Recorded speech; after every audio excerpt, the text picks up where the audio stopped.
Thank you, Mr. Chairman. Thank you to and the ranking member for holding a very important hearing on innovation. Always good to see you, Mr. Augustine. Thank you for your continued service to the country, and your ideas are always spot on. The American Energy Innovation Council has done yeoman's work here, and I hope we will listen to and then implement your recommendations. As you've pointed out, we are in the midst of a clean energy revolution. And by that, I think we mean all energy sources and all energy technologies can have clean elements. We can't have, as you point out, inconsistent and uncertain innovation policies. That's why you've underscored here and why this hearing, again, is so important. I have in my notes here that I've said to myself, we need to be leaders in this field, and we've always been a paragon of innovation, but I think about the fact that we have been leaders, particularly, well, in every energy technology. But I think about in solar and wind, for example, in the 70s, and now we're trying to play catch-up with some countries that have seen the possibility here. You know Colorado.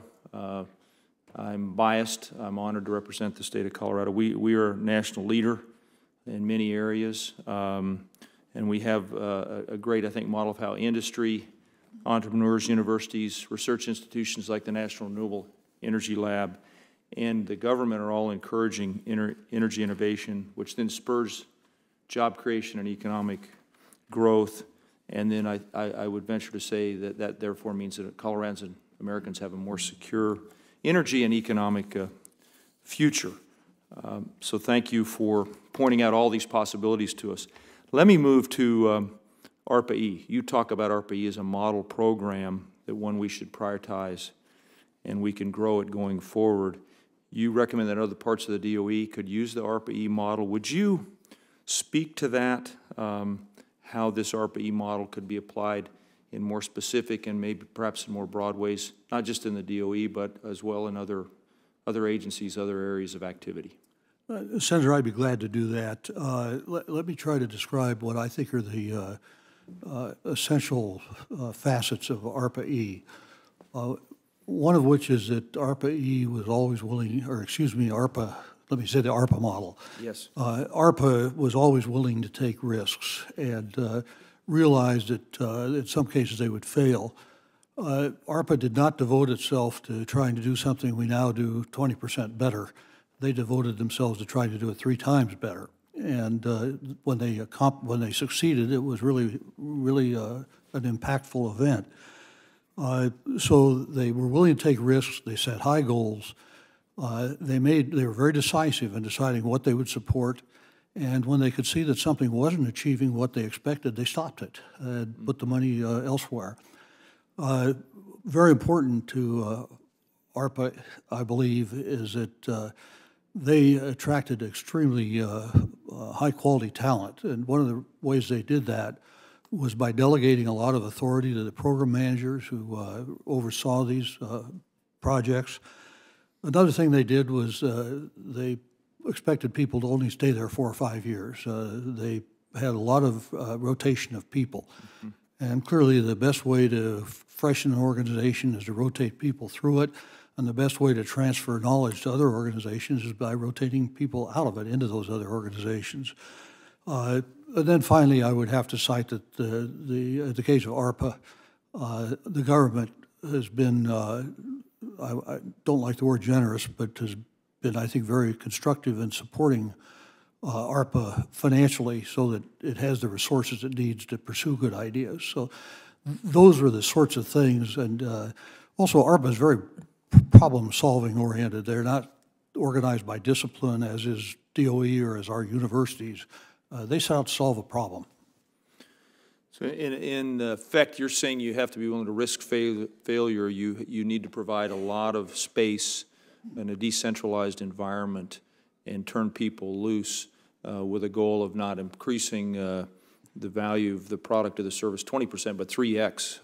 And that's very helpful to hear all that, which isn't necessarily the way things are done in government, nor in the private sector, as you well know. But I know under your tutelage in the private sector, you would put teams together to do just what ARPA-E and DARPA before it, or DARPA still today does.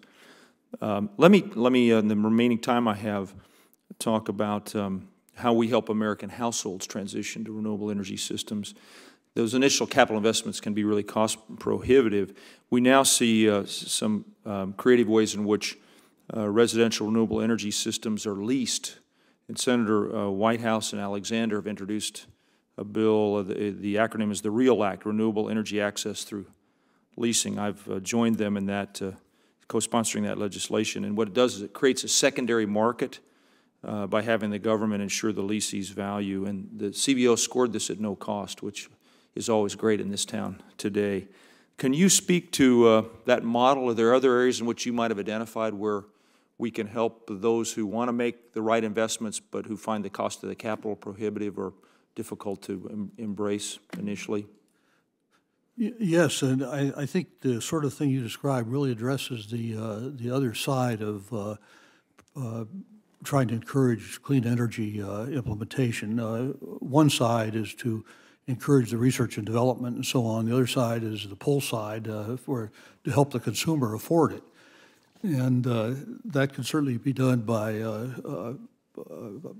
subsidizing, and I don't like the word subsidizing, but I'll use it. The cost of certain forms of energy, helping people defray the cost of new buildings that are very energy efficient, and then they could pay that back with the savings that they gain from being more energy efficient.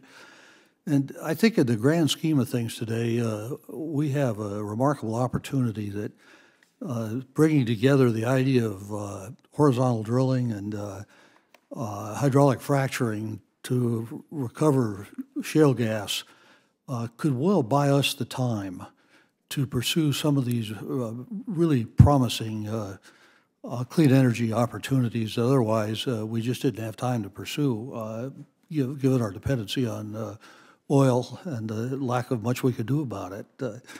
And as you point out, it wasn't many years ago that we were number one in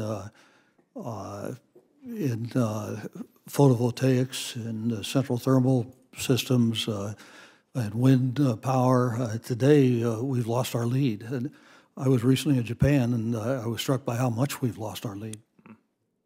Thank you again for your leadership. Great to see you. Thank you. It's nice to see you, sir.